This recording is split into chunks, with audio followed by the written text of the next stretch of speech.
दोस्तों, digital transaction के क्षेत्र में भारत ने इतना विकास कर लिया है कि विश्व में किसी भी देश में अगर डिजिटल पेमेंट की बात उठती है तो वहां पर भारत का जिक्र जरूर होता है,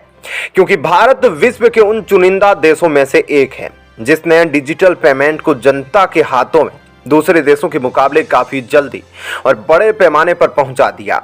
उदाहरण के लिए आज आपको हर भारतीय के फोन में यूपीआई जरूर दिख जाएगा और साथ ही यूपीआई से की जाने वाली पेमेंट ना सिर्फ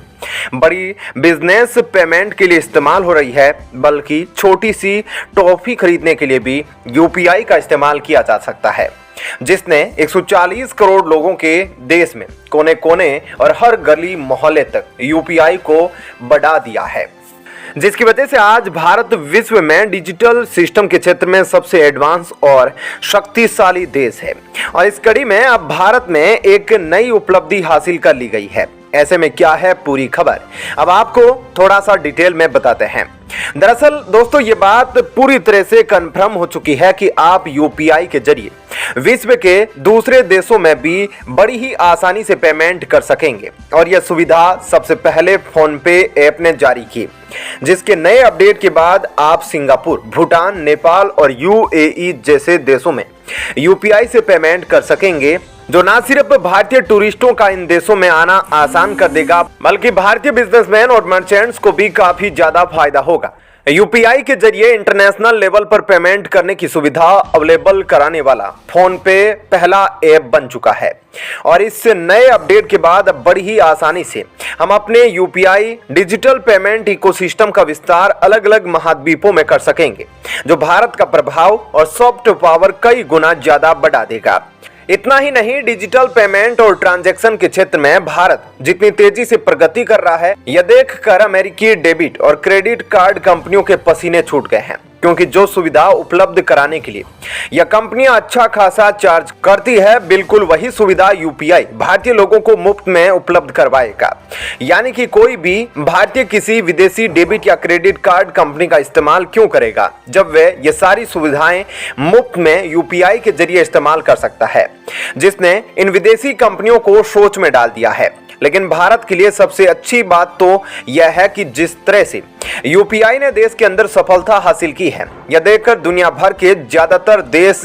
इससे काफी ज्यादा प्रभावित है। ऐसे में इस बात का अंदाजा लगाया जा सकता है कि अगर भारत के यूपीआई ने इसी तरह अपना विकास जारी रखा तो भविष्य में यूपीआई ग्लोबल डिजिटल ट्रांजैक्शन और पेमेंट का मुख्य केंद्र बन सकता है, जिसकी ताकत और प्रभाव कुछ पेमेंट सिस्टम की तरह ही होगा। साथ ही आपको यह जानकर हैरानी होगी कि सितंबर 2022 के आंकड़ों के अनुसार यूपीआई प्लेटफॉर्म पर लगभग 350 से ज्यादा बैंक मौजूद है, जो हर महीने 6.7 बिलियन ट्रांजैक्शन रिकॉर्ड करते हैं, जिसकी टोटल वैल्यू 140 बिलियन डॉलर से भी ज्यादा होती है। यानी कि यूपीआई से हर महीने 140 बिलियन डॉलर की ट्रांजैक्शन हो जाती है, जो अपने आप में एक बड़ी सफलता है। खासकर यह बात ध्यान में रखते हुए कि यह प्लेटफॉर्म सिर्फ 6 साल पहले शुरू किया गया था। वहीं पर मौजूदा समय में यूपीआई के पास 100 मिलियन से भी ज्यादा मंथली एक्टिव यूजर्स मौजूद है और ये एक्टिव यूजर्स हर दिन काफी तेजी से बढ़ रहे हैं। ऐसे में अब जब यूपीआई का इस्तेमाल सिंगापुर, यूएई, भूटान और नेपाल जैसे देशों में भी पेमेंट के लिए किया जा सकता है, तब आप अंदाजा लगा सकते हैं कि इसका विकास कितना ज्यादा तेजी से होगा। मतलब यूपीआई आगे आने वाले समय में भारत द्वारा विश्व को दी गई सबसे सफल और महत्वपूर्ण खोज होगी, जिस पर हर एक भारतीय को गर्व होना चाहिए। तो दोस्तों, ऐसे में इस खबर के बारे में आपकी क्या राय है, हमें कमेंट करके जरूर बताएं। और अब आपको बताते हैं ऐसी ही एक और बड़ी खबर। दोस्तों, अगर अभी भी चीन यह समझता है कि वह भारत से हर क्षेत्र में आगे है, तो वह गलत समझता है। अब भारत ने चीन को जवाब देने की तैयारी शुरू कर दी है और भारत G20 से पहले चीन को उसकी औकात दिखा देगा और उसे मजबूर कर देगा कि वह G20 में ही निर्णय ले कि भारत को वीटो दिलाने में सहमति देगा। इसी क्रम में चीन को जवाब देने के लिए भारत ने एलएसी के पास न्योमा एयरबेस को अपग्रेड करने की शुरुआत कर दी है। क्या है न्योमा एयरबेस, जो आप सब लोगों को जानना जरूरी है। उसे अपग्रेड करने जा रहा है भारत, उससे क्या बेनिफिट होगा और कैसे चीन इस प्रोजेक्ट से डरा हुआ है, यह भी आपको विस्तार से हम बताएंगे। दोस्तों देखा जाए तो 1947 के बाद से भारत और चीन के बीच कई विवाद हुए हैं और अभी भी भारत और चीन के बीच की स्थिति सही नहीं है। ऐसे में चीन कभी भी भारत पर हमला कर सकता है और भारत को इसके लिए तैयार रहने की जरूरत है। ऐसे में हाल ही में भारत की तरफ से आर्मी कमांडर का यह बयान आया था कि हम पूरी तरह से चीन का मुकाबला करने के लिए तैयार है और इसी कड़ी में भारत अब चाइना पर नजर रखने के लिए अपने एक एयरबेस को बॉर्डर से 50 किलोमीटर दूर पर अपग्रेड कर रहा है और इस एयरबेस का नाम है न्योमा, जो कि लद्दाख में मौजूद है।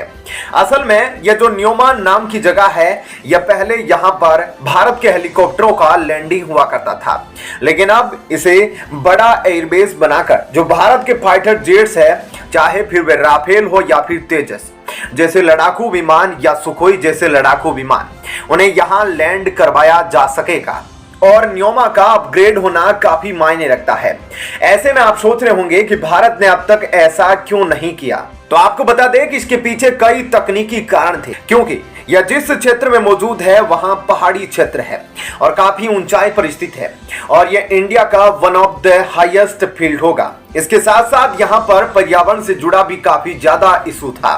लेकिन अब पर्यावरण विभाग के द्वारा ऑप्टिकल केबल बिछाए जाने और टेलीफोनिक कनेक्टिविटी की परमिशन मिलने के बाद अब यहां पर काम शुरू हो रहा है। तो अब यहां पर एक बहुत बड़ा रनवे बनाया जाएगा और उस रनवे के बनाए जाने से भारतीय सेना के लिए मिलिट्री इंफ्रास्ट्रक्चर बनाने में बड़ी मदद मिल जाएगी। तो एक तरह से न्योमा अब एडवांस लैंडिंग ग्राउंड जो है उसे अपग्रेड करने का काम इसी साल शुरू कर दिया जाएगा और 2025 तक पूरी तरह से बनकर तैयार हो जाएगा और बीआरओ सुरक्षा संगठन द्वारा इसे अपग्रेड किया जाएगा। दोस्तों जब आप एलओसी बॉर्डर को देखते हैं तब आप न्योमा को भी आसानी से इसमें देख सकते हैं। यह अक्साई चीन से थोड़ा दक्षिण की तरफ मौजूद है, जहां पर यह पेंगोंग लेक के नजदीक है और यह कोई पहला एयरबेस नहीं है, बल्कि भारत ने ऐसे कई एयरबेस बनवा रखे हैं